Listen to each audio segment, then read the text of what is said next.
Hello everyone, एक बार फिर से आप सभी के अपने चैनल वर्दी वाले पे मैं आपका स्वागत करती हूँ।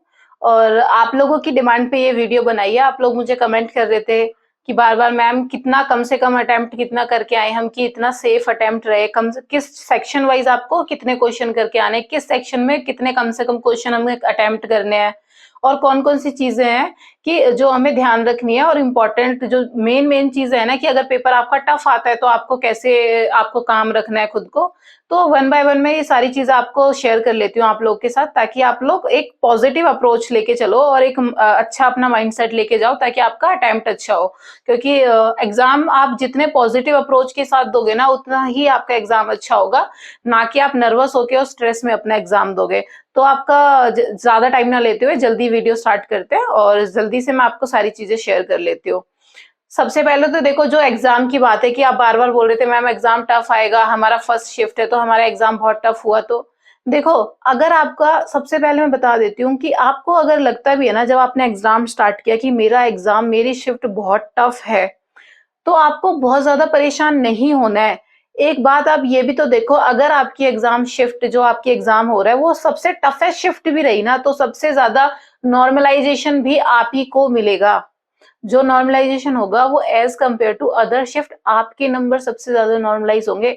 तो आपका सिर्फ इतना है, आज अगर आपका पेपर शिफ्ट अगर गलती से बहुत ज्यादा टफ आ रही है ना, तो आपको अपनी एक्यूरेसी मेंटेन करनी पड़ेगी। आपको नेगेटिव कम से कम क्वेश्चन हो, आप सिर्फ अपनी एक्यूरेसी मेंटेन करो, ताकि आप नेगेटिव नेगेटिव नेगेटिव मार्किंग के चक्कर में बहुत ज्यादा क्वेश्चन आपके ऐसे ना हो कि आपके, आपने लाए तो आप 120 थे बट आपके 110 हो गए।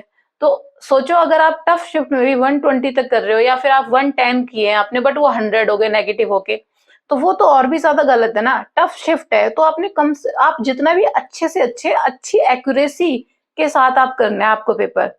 तो ये चीज याद रखना, आपके अगर पेपर आपको टफ लग रहा है तो उससे घबराना मत। आप ये याद रखना कि नॉर्मलाइजेशन में सबसे ज्यादा नॉर्मलाइजेशन आप ही को मिलेगा, जो टफेस्ट शिफ्ट होती है उसी का नॉर्मलाइजेशन सबसे ज्यादा रहता है।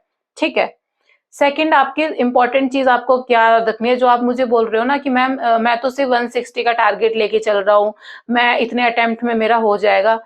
सबसे पहली बात ये है कि आपको 200 क्वेश्चन देखने हैं एट एनी कॉस्ट। आपको एक वन गो में आपको 200 क्वेश्चन तक जाना है, आपको पूरा क्वेश्चन पेपर देखना है।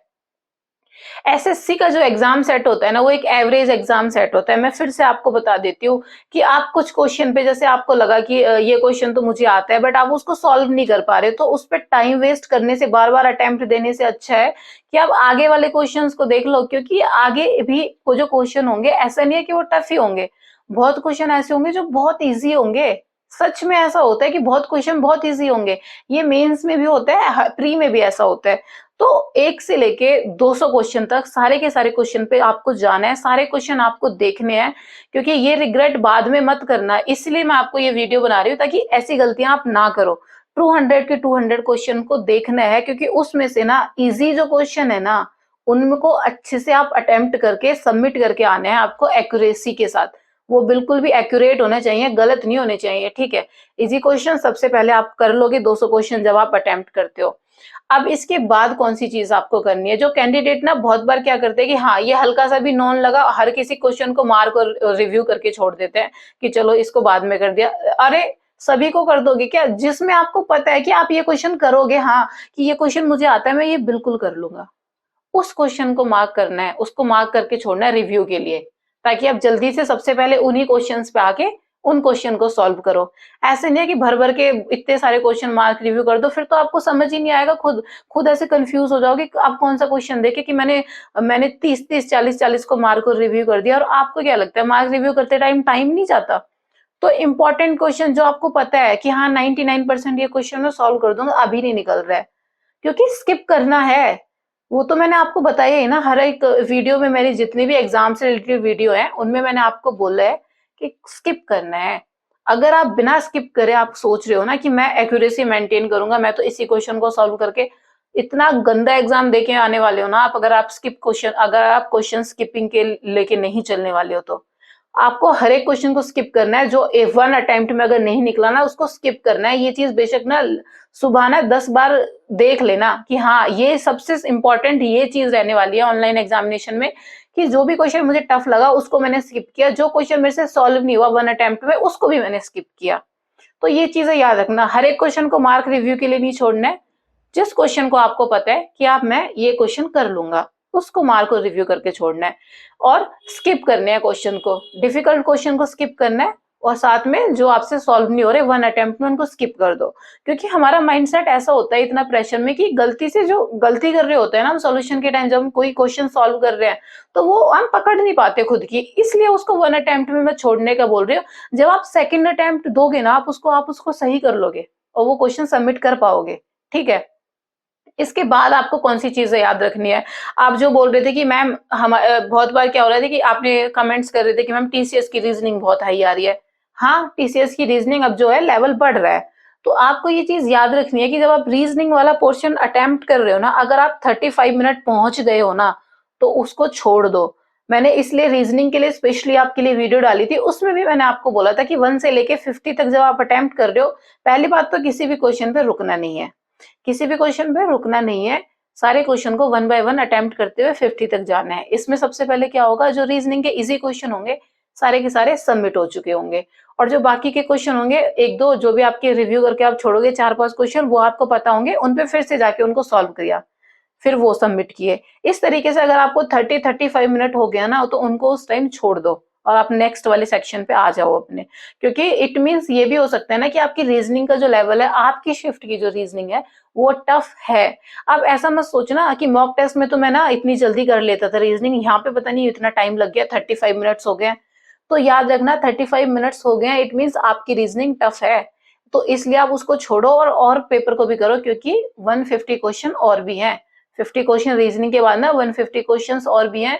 मैथ्स में भी बहुत क्वेश्चन होंगे जो रीजनिंग के कंपैरिजन में बहुत इजी होंगे, जो इतने इजी होंगे आप खुद देखोगे ना आप बोलोगे कि क्या ही करना था, सिर्फ रेशियो बताना था, ए बी बी सी ऐसे सी डी का रेशियो दिया हुआ है, ए बी सी डी का रेशियो पूछा हुआ है, ऐसे ऐसे क्वेश्चंस भी आएंगे मैथ्स में, इतने इजी क्वेश्चन आएंगे, आप देखोगे ना कि आप खुद हैरान हो जाओगे कि हाँ। और फिर जब वो अगर स्किप मतलब अगर आप अटेम्प्ट नहीं कर पाए ना तब आपको बहुत ज्यादा दुख होगा। तो इससे अच्छा ना ये चीजें याद रखना कि बहुत ज्यादा टाइम वेस्ट नहीं करना है, रीजनिंग टफ है तो अपना नेक्स्ट सेक्शन पे मूव हो जाओ after 30 minutes, more than 30 minutes. ठीक है, मतलब 30 मिनट्स के बाद ही आपको स्किप कर देना है। नेक्स्ट आपको कौन सी चीज याद रखनी है, इंग्लिश के पैसेज और क्लोज टेस्ट को कैसे अटेम्प्ट करना है, उसके लिए मैंने आपको वीडियो अवेलेबल कराई थी, उस वीडियो के अकॉर्डिंग ही आप पैसेज को अटेम्प्ट करना। पहले 5 क्वेश्चंस देखे अपने, उस तरीके से फिर पैसेज को पढ़ा और अपने 3-4 क्वेश्चन तो कर ही दोगे।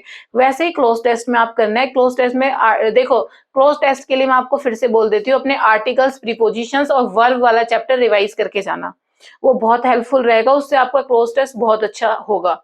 और वन वर्ड इडियम फ्रेज अच्छे से रिवाइज करके जाना, क्योंकि वो आने वाले हैं, प्रीवियस ईयर ही आने वाले हैं, एमपी ऑब्लिकेशन से ही सारे रिवाइज करके जाओ, वो सारे के सारे सेम मिलेंगे आपको।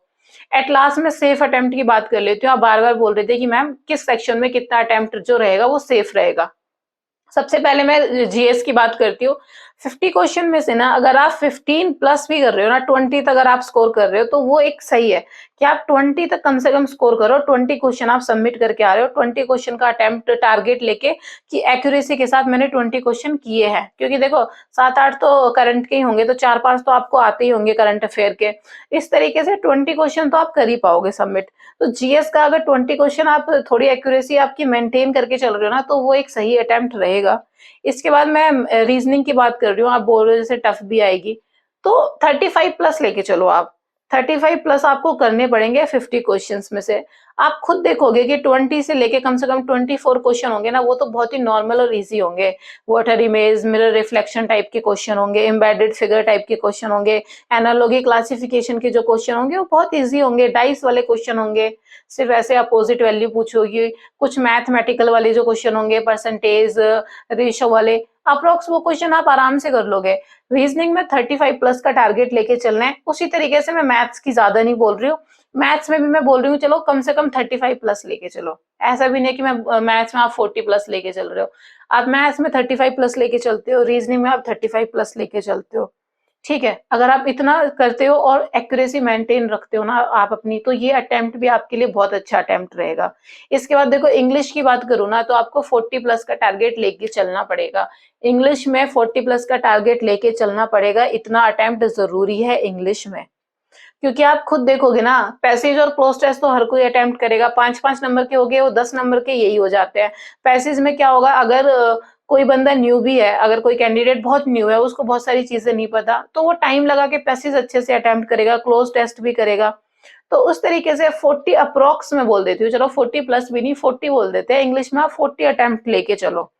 तो टोटल देख रहे हो 35 प्लस रीजनिंग में 35 ले बोल देती हूँ, कम से कम अटेम्प्ट बोल रही हूँ, चलो मैं 35 रीजनिंग हो गए, 35 मैथ हो गए, 70 मार्क्स ये हो गए आपके, 20 मार्क्स आपके जीएस के हो गए अपने। तो टोटल देख रहे हो कितने हो गए, 90 मार्क्स तो यही हो गए। अब इंग्लिश के आपको मैंने बता दिया, तो मतलब 130 मार्क्स बोल रही हूँ मैं। 130 अटेम्प्ट के साथ आप चलो, इतना अटेम्प्ट अगर आप करोगे एक्यूरेसी के साथ, तो एक अच्छा अटेम्प्ट रहेगा। तो आप टेंशन मत लेना, अच्छे से अपना एग्जाम देना, और all the best for your exam. अपना बहुत अच्छे से माइंड अप्रोच जो होगा वो आपको पॉजिटिव रहना चाहिए, एक स्टेबल माइंड के साथ जाना, रिलैक्स होके एग्जाम देना।